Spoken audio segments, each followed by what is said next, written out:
Welcome to the Voice of the Victim podcast. I'm Ryan. And I'm Rosie. How are you doing tonight? Tired. Yeah, Rosie just got home from work, which was an hour longer shift than she's used to, so... 10-hour day. Yep, she's pretty spent, but she's so graciously letting me make her record, so thank you. Mm-hmm. We had a pretty exciting weekend, didn't we? We did. It was very cool. Yeah, we actually got to meet the person that we're talking about tonight, Sarah Turney. She was super nice, and it's really fun to hang out with. She's a really cool person, so... Yeah, very cool meeting you, Sarah. Yes, so we're going to be talking about her tonight. Also, be sure, if you haven't, go listen to her podcast, Voices for Justice, and we'll also be putting the promo for that at the end of the show. Did you have a good time this weekend? Yeah.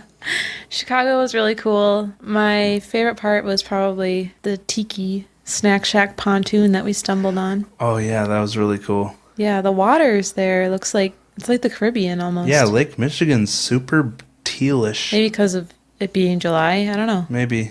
It was nice and sunny. But we're going to actually talk about our weekend in more detail over on Patreon. Our adventures. It's not up yet, but we're going to put it up sometime soon.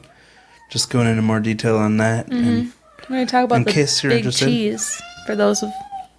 Wow, that's burrito. Okay.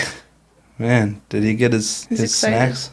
Yeah, he should be fine. He's just excited that we're recording again? Yep. Yeah, it has been a while since we recorded because we were in Chicago, so this is a bit more of a... It's not going to be a long episode because we've had a very busy week, but we still wanted to give you guys something, and we wanted to talk about this amazing person that's been working to just find the truth about what's happened to her sister. So this is part 3 of Alissa Turney, but we're going to be focusing on Sarah. She's absolutely the closest person to this case, and she currently runs the justiceforalissa.com website. Also, just started the podcast we mentioned, Voices for Justice. Police don't want to prosecute him without physical evidence of the actual murder. But on her website, she has a post titled, 5 Reasons Why I Know My Father Killed My Sister, Alissa Turney. I mean, those are powerful words coming from someone so close to the case. Mm-hmm. So we wanted to delve into that article and share it with you guys. And then we also... Well, I talked to Sarah on the phone before we actually met her and just asked her some questions about how it's all affected her. So, Rosie, will you read that article for us? Yes, I'll start. I often get asked why I think my father killed Alissa, and it's a fair question. But when I'm asked, my mind explodes into 1,000 different thoughts and memories that piece together my strong conviction. When researching my father's life, you could easily find yourself going back to decades before Alissa was born. And it's important to understand all of the insane circumstances that led up to the point in which Michael Turney killed Alissa. But it can be daunting. In an attempt to educate as many people as possible about this case, I realized I needed to simplify it. So although there are many more, here are my top 5 pieces of evidence against my father for the murder of my sister, Alissa Turney. So number 1 is the abuse. And be sure to go listen to part 1 and 2 if you haven't yet before you listen to this, because we go into a lot more detail about what the whole story is. And this article will reference different points from what we talked about the last couple of weeks. So... Rosie, you want to talk about that first point? Mm-hmm. The evidence that Alissa was most likely being abused for the majority of her life is overwhelming and heartbreaking.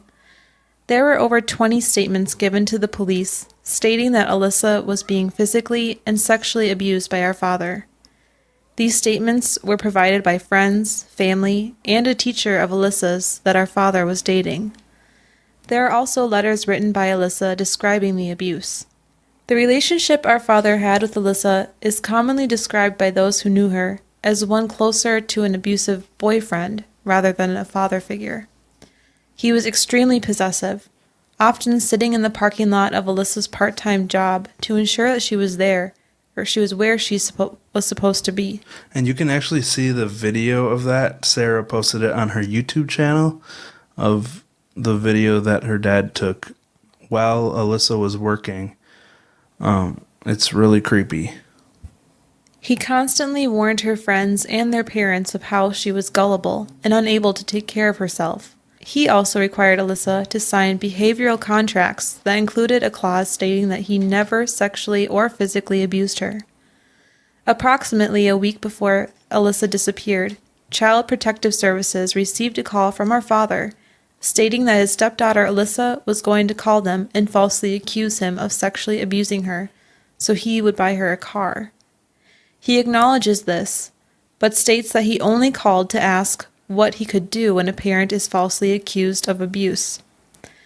It should be noted that Alissa in fact had a car previously that was sold because she was afraid to drive, and that our father constantly offered to buy her another so she could help drive me to school and run errands.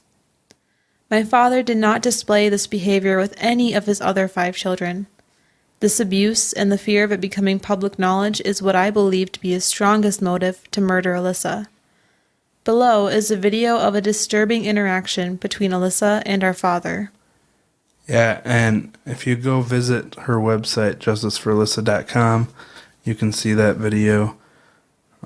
We talked about it last week, but I believe it's him calling her a stupid moron. I remember reading that from our outline. Yeah. So, do you want me to read the next part? Sure. All right. So, means and opportunity. Sarah writes, not only did our father have the motive, but he also had the means and opportunity. Our father took Alissa out of school early that day and told no one. And he did it in a very strategic day, the last day of school. This would ensure her being missed would stay quiet. No panic at the school, no vigils, no students needing to go to the counselor to talk, nothing. I was on a field trip at a water park that day, so he knew I wouldn't ask him to pick me up early from school, which happened often. He had a large time span to murder and dispose of Alissa's body from approximately 11 a.m. to as late as 7 p.m. One witness reports our father purchasing a large amount of lye around the time of Alissa's disappearance. He has acknowledged this purchase. Huh. Well, what do you need lye for? It's a pretty strong chemical. I can't remember what they use it for, but I know it like burns your skin, and so I don't know why he would need lye. She says he had a vast knowledge of the desert and is familiar with countless desert areas. Again, he did work in law enforcement for a while. So, despite his claims of being ill, my father has always been physically strong and was recently evaluated as having the body of a 45-year-old at the age of 70. Wow. So the act of murder and disposing of a body would not have been difficult for him at the age of 53. At the time Alissa went missing, our father owned 2 identical trucks. This is an interesting detail. One he hid from his 6 children, and these trucks were both sold soon after Alissa's disappearance. Identical? This exact same kind of truck? Yeah. That's so weird. And one was a secret truck. Like, why would anyone ever need that and have to keep it a secret from your kids, you know? Right. So there's so many sketchy little details about this situation. Mm-hmm. You want to read part 3? Mm-hmm. Surveillance failure. The amount of surveillance equipment that seemingly failed on Alissa's last day in the home is too many to reasonably be called a coincidence. Our home had multiple surveillance devices, including a passive recording system on the home phone that recorded all phone calls coming in and going out. This was a system that my father had maintained since before I was born. The other devices were cameras that recorded to a VHS tape automatically. One camera was hidden in the living room vent facing our couch, the other in our driveway, capturing the main door used for the home. We have no video from Alissa's last day, and we have no audio from the phone call that our father alleges Alissa made a week later from California. My father has stated that all of these devices failed. He's also stated that he did, in fact, have the video surveillance from Alissa's last day, but refused to give it to the police, stating that there was nothing of interest on the tape. How could he possibly determine that there's nothing of interest? Like, very, very odd. Any video of Alissa that day at all would be pertinent to this case. Right. Because they can determine a lot from that, whether it's her demeanor or what she was doing, where she was going. So, especially when he says he left her at home while she was upset and then she was gone. Mm-hmm. It's like any video in the home that day should have her on it. Right. Yeah, so it doesn't make any sense. There's no reason he should dispose of that. I mean, here's the thing. Even if there was nothing pertinent to solving the case, what about sentimental value? That's the last video you have of your daughter that went missing. Mm-hmm. Why would you throw that away if you actually cared about her? You know? That's something you'd think that you'd hold on to forever, is the last video you have of your missing daughter. Right. So let's get into the next part, the lies and deceit. The amount of lies my father has told about Alissa's disappearance are seemingly endless, and the evidence of him acting with deceit is strong. Alissa was reported missing around 11 p.m. on the day she went missing. My father casually called the police stating that Alissa was gone, but she had left a runaway note, and he believed that she ran away to her aunt's house in California. Contrarily, is that how you say that? I believe so, yeah. Okay. He instantly caused a panic within the family and among her friends with a sense of urgency for her safety. Yeah, so that's kind of a conflict. Like, he was super laid back when it came to any involvement the law enforcement had. People who actually, you know, that's their life, is trying to help people that are in these situations. But he only caused a stir within the family, which to me is evidence that he was trying to get everyone that knew him and loved him to believe that he was really concerned about her. Right. But with the police, he wanted to put them at ease so they didn't take it too seriously. I mean, he had picked Sarah up around 7-ish, and he was having Sarah try to call Alissa, and neither of them could get through, so there was at least 4 hours that he didn't call the police. Right. Like, why would he be panicking with Sarah trying to call Alissa, but then not call the police until 11 p.m.? It's ridiculous. As a former member of law enforcement, it's reasonable to believe he would know how to report a missing or a person missing in such a way that it would spark interest from the police, and also how to report a person missing in such a way that would cause no concern at all. Mm-hmm. The fact that a police officer never came to our home that day to see the cameras, to ask about the footage, to see the painfully obvious red flags is what caused us to lose all physical evidence in this case. Sorry. No, it's all right. I just wanted to say, like, that's so baffling to me, that because he was like, yeah, she ran away and she left a note, so she's probably fine. I just wanted to report this as a technicality just so I can say I reported it. You know, it's like, I'm surprised that they didn't look into it at all. You know? Like, it almost feels like the perfect way to get away with, for a parent to get away with harming their children, is say they just ran away and they'll probably be back. Mm-hmm. Because if the police aren't going to investigate it, what good is reporting it anyway? Right. And when you're a teenager, too. Yeah. It's the right age to play it off as. Yeah, exactly. And they had the note that was in Alyssa's handwriting but didn't make much sense for this particular situation, which I believe Octavia dove deeper into the letter on her podcast, Missing Alissa. So, but Yeah, there's so many things that just don't make sense. The traffic cameras, phone records, school records, all gone due to the 7-year delay in investigating this case. My father knew exactly what he was doing. He never told the family that he took Alissa out of school early that day. In fact, he told conflicting stories about Alyssa's last day. One, that she had run away with a biker. One, that she never went to school that day at all. He even told a neighbor that Alissa went to go live with relatives in California for the summer. Soon after Alissa was gone, my father told one of my brothers that 2 assassins from the electrical union killed Alissa and buried her body in Desert Center, California.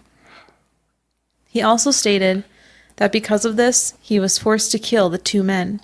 However, he continued to tell the rest of the family that she was still missing and appeared to be looking for her. See, this, when you see all of these, things that Michael said, as if he knew what happened to her and how they all contradict each other, when you see them all right next to each other like this, it just sounds crazy. Stupid. Like he's obviously lying. Mm-hmm. He refused to give his DNA to the police. He has always and continues to refuse a formal interview with the police. However, he states that he will meet with them under a slew of conditions, including the meeting would be conducted on live television. Oh, jeez. He would have the capability to interrogate his entire family, the judge in his bomb case, John Walsh, and the 2 detectives from the Phoenix Police Department. What? Michael wants to interrogate people? Yeah, that doesn't make... Why would anybody get those special privileges? That the aforementioned people would be given polygraphs administered by Canadian operators. Okay. He's just being difficult. Below is a clip from ABC News in which my father speaks for himself. Yeah, again, there's a link to that video where he's talking. And, just the more you listen to this guy talk, at times he can be really charismatic and, you believe the things he's saying. And this happens time and again. He was on the Missing Alissa podcast, and then on the first episode of Sarah's podcast, she has a conversation with him. That's most of the episode is her having a conversation with him, and he's so manipulative. The whole time he was playing so calm and trying to, get inside Sarah's head. Mm-hmm. It was really frustrating how he just had no interest in doing anything else for Alyssa's case, but then he kept claiming that he cared about it. It was so... All I can say is go listen to Sarah's podcast. Yeah, well, he's got to be manipulative to not have gotten charged yet. Yeah, and the more you listen to this guy talk, the more you get upset with him knowing all these details. So, the last one is the taunting confessions. I'll read that if you want me to. Okay. She says, I met with my father in October of 2017, a few months after his release from prison. Remember he went to prison for all the weapons he had in his house? Mm-hmm. So he got 10 years for that. So he got out in 2017. It was the first time we had spoken to each other without the prison recording our conversation in 10 years. Wow. After realizing I wasn't there to reconnect, he became angry. In addition to a slew of shocking and disgusting statements about Alissa, he also taunted me with the closest thing to a confession we will probably ever have. He said, quote, "Be at the deathbed, Sarah, and I'll give you all the honest answers you want to hear." So he then agreed to tell me everything if the state agreed to give him lethal injection within 10 days of his confession. What? Well, that says a lot right there. Basically, if he says everything, he will be charged. He wants to die? Is what he's saying? Instead of serving time. Yeah, but at the same time, he's claiming innocence, but then he says this. Mm-hmm.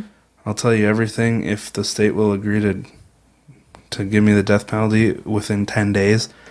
As in no death row, which is probably the most tormented, torturous place you can be as a human being. Right. So he wants the easy way out, apparently. But just the fact that he's saying this is very incriminating. So again, if you go visit Sarah's website, Justice for Alissa, you'll be able to listen to the audio that she recorded from that conversation. It's pretty enraging, but it continues. So when people ask me why I think my father killed Alissa, that's a large piece of it. Because I sat across from him and he laughed at me, tried to intimidate me, and taunted me. He knows he did. He knows he did it, and he knows he's getting away with it. And you can hear the frustration in her voice when she has this conversation on the first episode of her podcast. Mm-hmm. She's trying so hard just to get him to tell her the truth, you know? And it just keeps going around in circles. It's like, tell me the truth. And he's like, there's nothing to tell it. And then she's like, why aren't you advocating for Alissa? And he's like, anyway. Yeah. Like I said, go listen to it. She continues, I've lost more friends and family members than I can count because of my conviction over this case. But tell me, if the police told you for years that your loved one's a pedophile, or that your loved one's pedophile murderer was finally going to be convicted of his heinous crimes, and then he wasn't, what would you do? Again, she talked about how she was actually the last one to be convinced that her father had anything to do with it. The police... Oh, really? Yeah, the police actually, they believed he was guilty for a long time, mm-hmm. and so did her siblings. But she's the only one that's, at this point, willing to keep speaking up about it. So, wow. She really needs the support, Yeah, definitely. Because she works really hard trying to get this story out there. If the police then sat you down and said, we all know who did this, but we've changed our minds, we aren't going to arrest him, what would you do? And then, after realizing you're on your own, you meet with the killer and he taunts you with 2 near confessions, what would you do? If then the police ignore you and ignore potential new leads, what would you do? Just a side note, John Quinones from What Would You Do conducted an interview with Michael on 2020. Really? So it's kind of ironic that she keeps saying, what would you do? I want to watch that. I love that guy. I know. But anyway, not to get distracted. So she continues, what I'm going to do is scream to the whole world until Alissa has justice. I'm going to abandon all fear of police retaliation, all fear of this destroying my career, and all fear of this consuming and destroying my life. I'm going to do it because it's the right thing to do, and Alissa would have done it for me. What an awesome sister. I know. She's putting so much work into this. Yeah. Because she loves her sister and because she wants to help other people that still have hope. And, it's at this point, there's not much that can be done in her particular case unless they make a huge evidence discovery. But she talked to me about how people have reached out to her about how much the story has helped them, and it's really cool. So again, we recommend you do everything you can to support Sarah because she's not trying to just get a conviction. She's not trying to just, she wants the truth. She doesn't want it to be sensational. She just wants to find the truth. Right. And based on all the things we've talked about over the last 3 weeks, there's too many coincidences. There's way too many. Like she said when she put them all together in that little article. It's just insane. How could the police not read that and know? Well, that's I don't know. that's the annoying part, is the police do know. They, But there's just no like I physical just evidence. read, they said, we all know who did this, but we're not going to Yeah. press charges anymore. It's like, clearly Michael has some... I don't even know. I don't want to diagnose anyone. And especially because when you actually listen to him talk, he sounds very sane. Sounds very in control. But then you, like, the manifesto... I was just thinking that, yeah. Like, he sounds like he's a freaking madman. But then you hear him talk and he sounds so composed. So it really seems like he's just a master manipulator. Mm-hmm. And it's so annoying. But anyway, like I said at the beginning, I talked to Sarah on the phone. The audio quality is not great, but hopefully in the future we'll talk to her again. Now that she's a podcaster,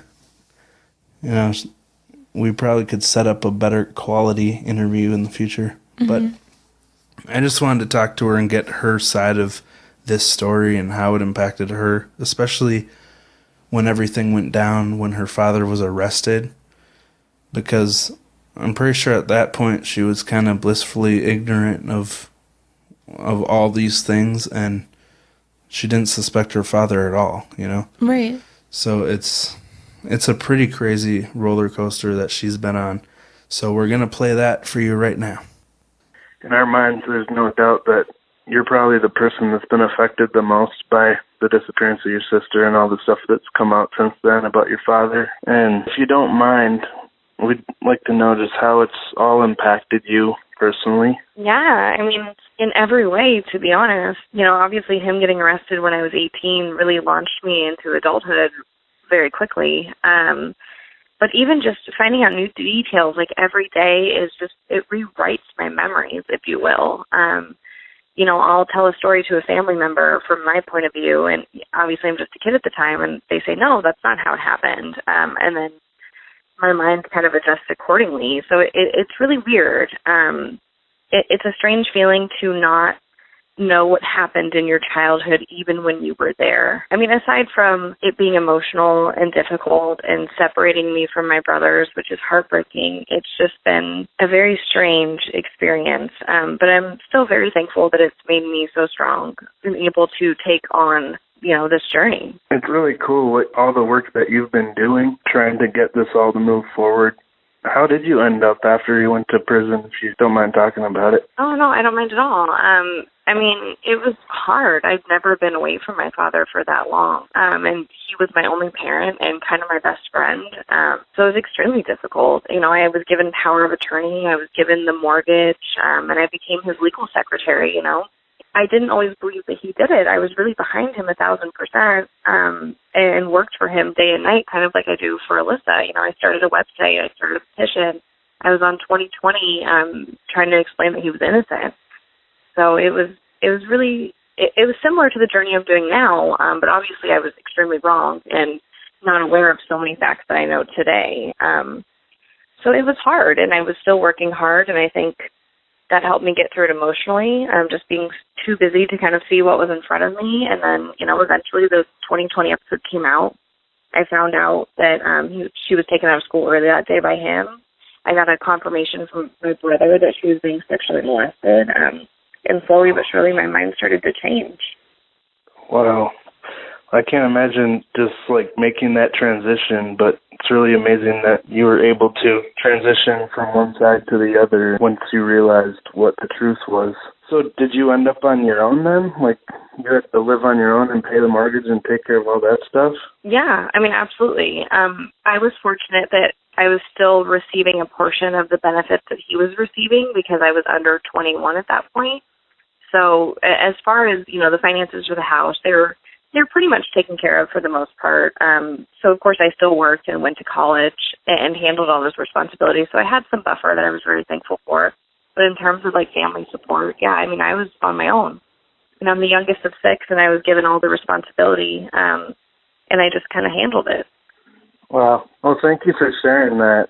I was a little nervous to ask you I didn't know if you wanted to talk about all that, but I appreciate you sharing that because it's amazing when you're able to move forward after such a huge thing happens in your life. Thank you. Yeah, I mean, life is sink or swim, and that's for everybody, not just me. You know what I mean? So I saw two clear choices ahead of me. I could let it destroy me, or I could just see it for what it is and try to move on and do the best I can with it and work towards the, justice and what needs to happen.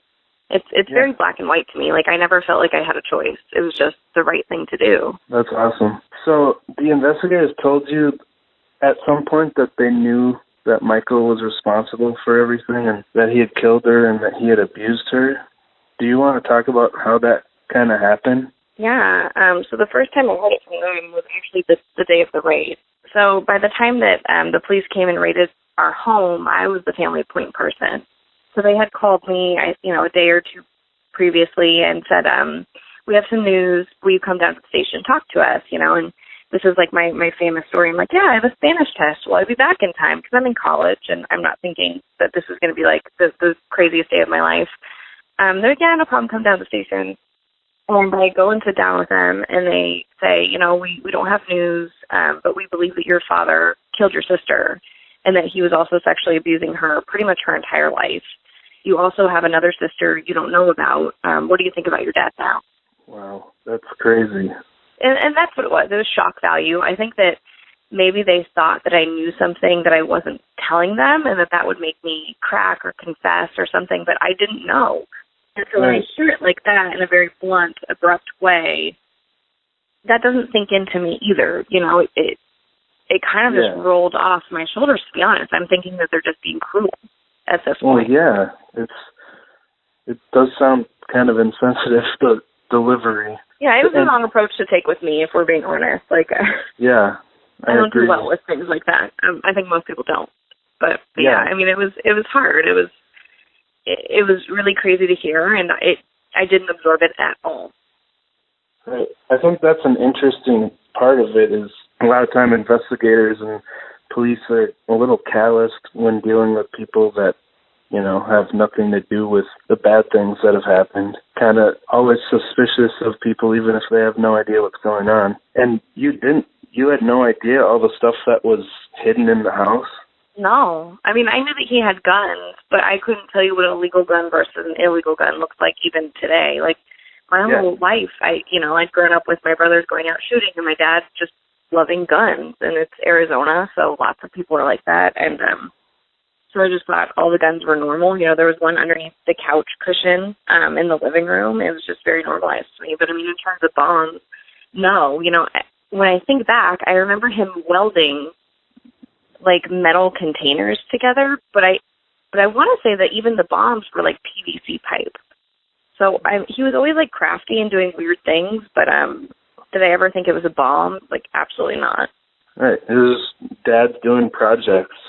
That's all you saw it as. Well, and even further, they say that there were, and I believe them. Like, I'm not saying the police planted them or the police are lying. But, supposedly there were all these bombs inside of this van in our backyard, and me and my friend would go out there and smoke all the time, like in the van with these supposed bombs. So, it's hard to reconcile that for me. That's just crazy. I know that you decided to confront Michael in 2017. So, were the investigators behind that? They say they had your back at first? No, so I don't think I told them before I did it. Okay. I think I just gave them the recording after. All right. So no, I mean, they weren't a part of it in any way. And at one point, the commander later kind of snarled at me and said, it's my understanding that you covertly tried to get some type of interview with your father. Covertly? Like they're supposed to know every interaction you have with your family or something? Or, that I was recording him secretly, to which I stated, Arizona is a one-party consent state. I am absolutely within my rights to record him. And, in fact, he taught me that. Oh, interesting. But I felt like, it was just a snide remark. So, I don't know. The two detectives that were around were wonderful, and whoever is in charge now is just absolutely awful. Oh, that sucks. So the original detectives were taken off? Yeah, just a few days before my father was released from prison, they were reassigned. I was told that there is no longer a cold case unit. which me at 20-something believed it at first. And now I'm thinking back, like, what an idiot I was to think that the city of Phoenix, this very large metropolitan city, would just say, oh, we don't have a cold case unit anymore. And I'm like, okay, no big deal. Still excited for him to get out of prison, or still excited for him to get arrested when he gets out of prison. Like, I didn't think to second guess them. I just thought it was, the case was over. They were planning on prosecuting. These guys are done with the job now, and they're going to be reassigned. From an outside perspective, it seems like the new guys just wanted to be done with this case, and, it was just a few days before he got out. I mean, I tend to believe that the two detectives that were on the case that did this for 10 years cared very much. And if it were up to them, I think that they would have liked this to be prosecuted. I spoke to one of the detectives a few years later at an event for missing people in Arizona, and he spoke to me and the producer of the Missing Alissa podcast off the cuff for hours. And he was so passionate and knew the details backwards and forwards. Like, I don't think it's a matter of they were over it. I think something stopped this case from going forward. And what that is, I don't know. But I don't understand why you allocate 10 years of resources and money and all these things to literally just drop it and not go through with it. Well, I'm sorry that happened. That's got to be frustrating. That's the worst part, is them setting these expectations and then wildly not exceeding them. Like, had I not been told that there would be a prosecution, I wouldn't be this upset. Had I not been told there'd be a billboard in every freeway in Phoenix with a name and picture on it, I wouldn't be this upset. Like, they just lie. Yeah, they led you on and then let you down. Mm-hmm.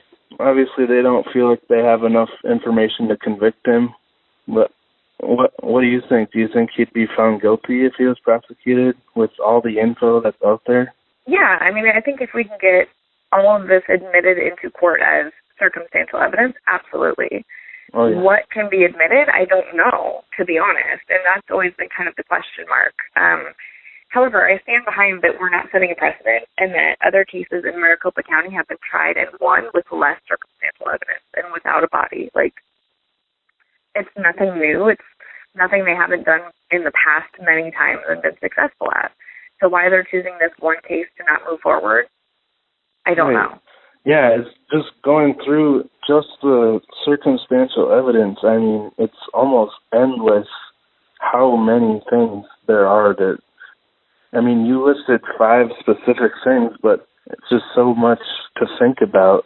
It really seems like a jury would find these things too suspicious to overlook, especially since he's the last person that saw her. Oh, yeah. I mean, everything surrounding the time right before she went missing is just extremely suspicious. And then, yeah, I mean, and the blog is really my top 5 reasons. I could go on forever. And, I mean, we have circumstantial evidence of him being violent and deceptive back to the 70s when he helped cover up an attempted murder. Like, the police know this. The police told me that they understand that my father helped cover up that attempted murder. It's a pattern of behavior that we can establish for his entire life. Yeah, and that he's willing to do anything to avoid getting in trouble, basically. Absolutely. Wow. So what are the biggest things that you want everyone to know about your sister's story? Well, I mean, in terms of prevention, I want people to know that it's okay to speak out. Like, I've been so fortunate. So many people have come and said that they felt comfortable speaking out in their certain situations because of Alissa.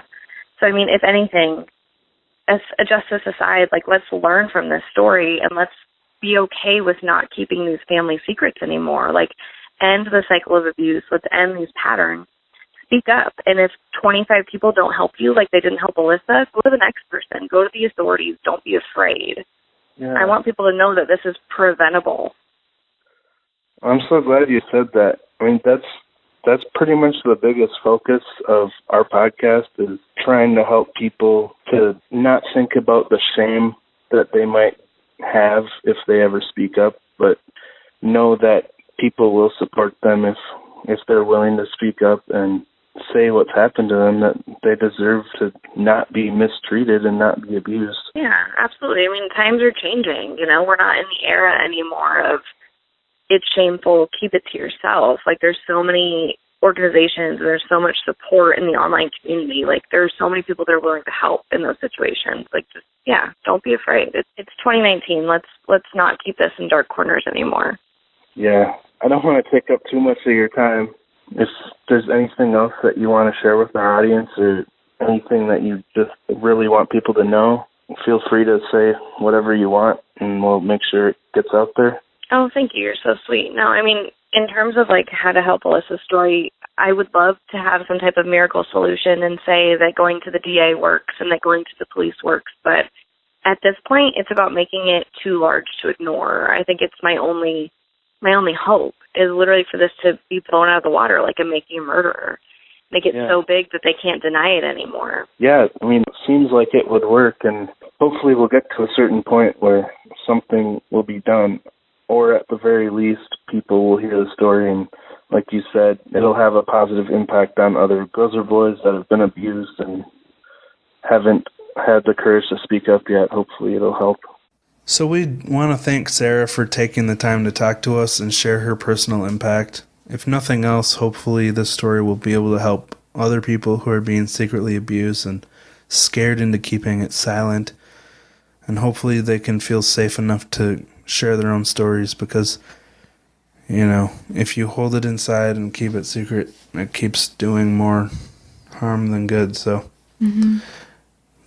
yeah, that wraps this episode up. Did you want to say something? I wanted to say hi to Angie and her son Tristan, because I forgot earlier, and they had come up to us at the festival and said how much they appreciated the podcast, and you guys were so sweet. And so I wanted to say hi, and hopefully you guys are doing well. Hopefully you're home safe. Yeah. Hi, Angie and Tristan. I wish we would have gotten a picture together. I know. Tristan's shirt was so covered with stickers and pins by the end of the day. That's pretty awesome. I wanted to flag them down and take a picture with them, but I know. Me too. So yeah. Is there anything else you want to talk about before we wrap it up? Let's talk about our store, because we keep on getting people asking about t-shirts and stuff. Oh yeah. If you want a t-shirt, where do we go, Ryan? vovpodcast.threadless.com. Okay. And yeah, it's pretty simple. And we do have a new design, right? Oh yeah, it's not up yet, but I made it all by myself. we will be sure to announce it when it's available. But Rosie is in it. I am. It's me. It's really cool. I like it a lot. Thank you. I do too. I really liked your post that you made on our way home from Chicago. Oh yeah, I was on Instagram. Yeah. Thank you. We were in a wormhole of true crime on YouTube. Yeah. At that time. Well, okay, going to this festival was so cool because it really reminded me of why we do what we do, getting to meet people and make human personal connections. It reminds you of the actual humanity behind every story you cover, or that we cover. And, you know, just meeting people that appreciate it means so much. But, you know, it was just inspiring to be around even people that hadn't heard us before, just talking to them, having meaningful conversations. We really enjoyed it. Definitely. And yeah, and I got some really good advice from Justin, which I will talk about on our Patreon episode. AKA the Big Cheese. I've dubbed him with that name. Yeah, not sure if he actually likes it, but yes, he does. Okay. But yeah, we're going to play the promo for Sarah's podcast, so be sure to stick around for that. And we also have a promo for Strictly Homicide podcast, so also stay tuned for that. We have a couple patrons to thank too. Oh yeah, do you have their names? Stop trying to wrap this up, Ryan. I'm sorry, I was just trying to be considerate because you were so tired. Flow. Well, okay. 40 minutes ago, you were like, I can't do this. I was dead. And I still am dead. And my house is a wreck. So. Yeah, we're still very lagged from the weekend. And on Sunday morning, I woke up with like this terrible because I have TMJ disorder. I had this terrible jaw pain, like between my ear and the top of my jawbone, and it's still there. It's been like 4 days, and every time I bite down, it hurts really bad, so I think I gotta go get that taken care of. But boring. Can we move on? Yep. Do you have the people's names up? Oh, I thought you had them. No, I don't. Okay. Well, I'm working on it. Man, we are so off the cuff. Do you want to talk about what I accidentally did this morning? Cat news? No. What'd you do? Oh, you spilled a bunch of catnip on a cat's back? Okay. That? Yeah.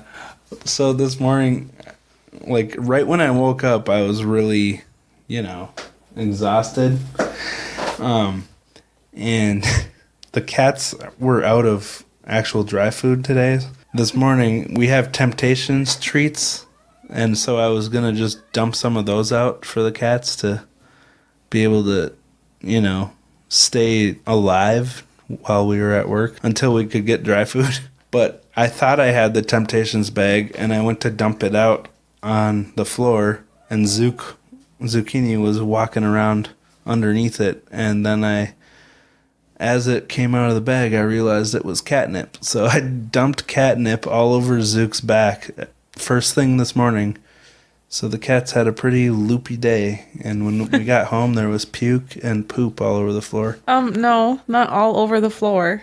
I don't know what happened, but our house is not nasty like that. I just meant messy. Well, it was just from today, but anyway, I wouldn't recommend giving your cats catnip for breakfast. So that's that. Okay, so patrons. The first one is someone that wants us to refer to her as Lips. That's weird, but okay. Thank you. Yes, thank you, Lips. I just feel like weird saying that. I don't know why I feel so odd. Lips. There you go. And also, we want to thank Elodie. It's like melody, except Elodie. Thank you. Thank you. I like your name. Yeah, and she also left us some really sweet comments on Instagram on your post. Oh, she did? Yeah, that's the same person that commented on your Instagram post. So that is so nice. Yeah, really sweet. Thank you for all the support you've given us. Let's see. I think we're all caught up. I think so too. All right. Well, is there anything else you want to say before we wrap her up? No, I'm ready for tacos now. Well, really? Mm-hmm. But it's Wednesday. I know. It's okay. Well, I gotta edit. Yeah, I know. Okay, so after I post? Mm-hmm. Okay. You got it. Thanks. Well, thank you so much for listening, and we love you guys. We appreciate all of your support, and we will talk to you next week. Bye. Hey y'all, Nikki T here to tell you about my new Arkansas-focused true crime podcast. I'll be covering lesser-known cases out of the natural state, so join me on Mondays for all new episodes. You can find Strictly Homicide Podcast on most podcatchers, including iTunes, Podbean, Google Play, Stitcher, and more. Follow us on Facebook, Instagram, and Patreon by searching for Strictly Homicide Podcast, and on Twitter at Strictly HMICIDE. Y'all stay safe. My missing persons case is 17-year-old Alissa Marie Turney. Alissa Turney. Alissa Turney. Alissa Turney. On this episode, we're going to tackle a mystery out of Phoenix, Arizona, with a lot of disturbing twists and turns. 17-year-old Alissa Turney vanished. Alissa Turney. Alissa Turney. Alissa Marie Turney. Disappearance of Alissa Turney. And today's a really exciting episode because we are talking about the case of Alissa Turney. Okay, so today we are doing Alissa Turney. Alissa Turney. Alissa Turney. Alissa Marie Turney was a 17-year-old from Phoenix, Arizona. And someone reached out to me there and said, would would you please cover the story of my missing sister? And ever since, I have essentially been in contact, I think daily, with Sarah. Her name is Sarah Turney, and her sister is Alissa. But do the clues to Alyssa's disappearance point much closer to home? Mike was watching his own children through a video camera. Alissa had told him very graphic things, very disturbing things. Secret home movies, a warehouse packed with evidence, and a cold case that turns hot. Again, there's only two people that can confirm whether I did it. One is me, and the other is Alissa. A family torn apart. My name is Sarah Turney, and you might have heard of my sister Alyssa's story before. Be there at the deathbed, Sarah, and I'll give you all the honest answers you want to hear. Why don't you give them to me now? Because you got them now. But I promise that you've never heard it like this. On Voices for Justice, I'm going to dive deep into Alyssa's case like never before. Dad! Dad's a pervert! I'm going to interview people you've never heard from, and I'm going to expose more about the police, my family, and myself than ever before. I'm not asking you to move forward on it. I'm asking you to acknowledge that he wasn't briefed on the case, which you're not going to do, and I understand, but he wasn't. He said that he was aware that there were no sexual allegations, which is completely crazy to me because there's over 25 people in your documents that allege this. So when he says that, I don't know what he's talking about. I've held back a lot for a long time, and I'm ready to release it on my own terms. The police told me that my best chance is media exposure, and I've been working for years to amplify my voice through others. But now, I'm ready to make some noise. Subscribe to Voices for Justice today on iTunes and most podcast players. Allegations, as you say, were people saying Alissa said something had happened. He tried something, but there weren't any specific acts. Alissa had told him very graphic things, very disturbing things. So that may have been what Sergeant Corson was referring to. There were no specific acts that anybody was aware of. Okay, whatever you'd like to say, I'm not going to go round and round. It's all email is public record, and I'm happy with that. Okay.